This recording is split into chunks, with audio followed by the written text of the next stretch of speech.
will start. So for several years now, Barbara and I have been investigating the English spoken by people of French ancestry who live in southern Louisiana. Two dialects. The first one, Cajun Vernacular English, or now called CVE, and Creole African American Vernacular English, CAVE. And those samples are described on the handout. These two dialects make an ideal pair to compare because they share similar social backgrounds. Only race separates them. In this paper, we'll look at the speech of men only. We will show the remarkable similarity between the old Cajun men and the old Creole African American men in our sample for a number of linguistic variables. This comparison will allow us to speculate further on the social context in which these dialects of English develop.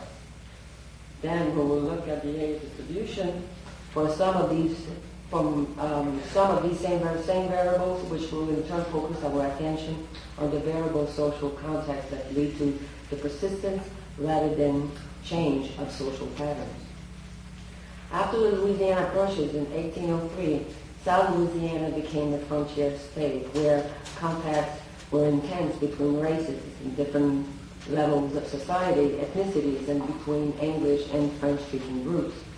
The switch from French to English within the black and white French-speaking population of Louisiana extended over a long period of time. Everything is okay?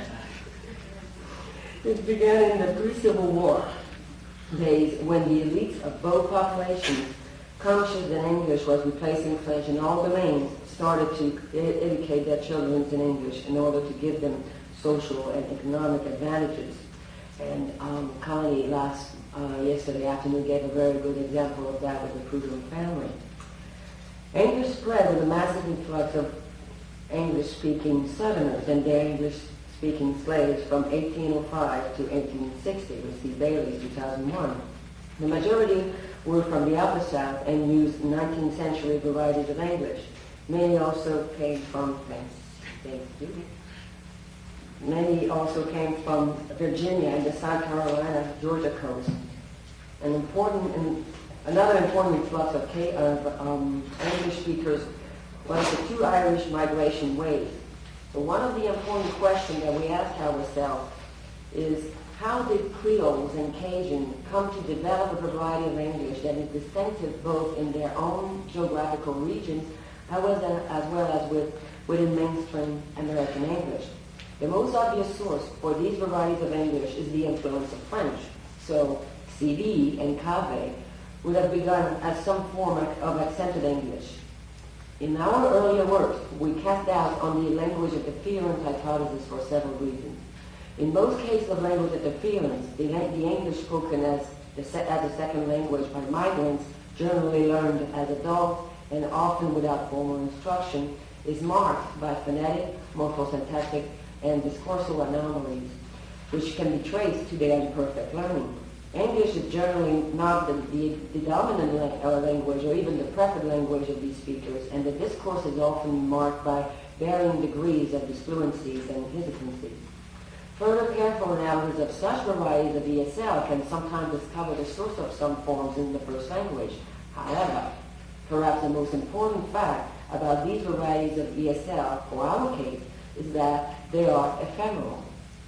The next generation does not continue to speak in the same way as their parents. They speak like the native English speakers in their communities. This fact is important for our analysis of CAVE and CVE because, unlike typical ESL speakers, even the oldest of our bilingual speakers in our samples are fluent natives of CVE and CAVE. And these varieties are passed on from one generation to the next. Many features we have described for CAVE and CVE, for example, the absence of glide for monotone, particularly for A and O, are found in a few minor American dialects of English, and for almost all of them, a foreign language influence is given as a source. The foreign language source can be anything from Swedish to African languages. One difficulty that we see with this proposal is that one would not expect that diverse source languages would result in the same linguistic features appearing in English dialects which developed in isolated pockets everywhere in the United States, or at the very least. The case has not been made for how this uniformity of result arises from diverse linguistic input. Although we cannot rule out entirely the possibility that French interference might be the source of some linguistic features, for example, an aspirated PTK, particularly in the speech of older speakers in our samples, there are a number of other factors that compel us to consider other sources for the distinctiveness of CVE and CAVE. Another compelling hypothesis points to the source of several of the linguistic features we describe for CVE and CAVE in the dialects of English that were spoken by the waves of migrants that moved to Louisiana after the Louisiana Purchase. Most, if not all, CAVE and CVE features were present in the so-called old-fashioned white and black English brought to Louisiana by American migrants, and are also to be found in Irish English as well. In particular, we have previously argued in more detail than we will go into here that Irish English is likely to have been an influential source.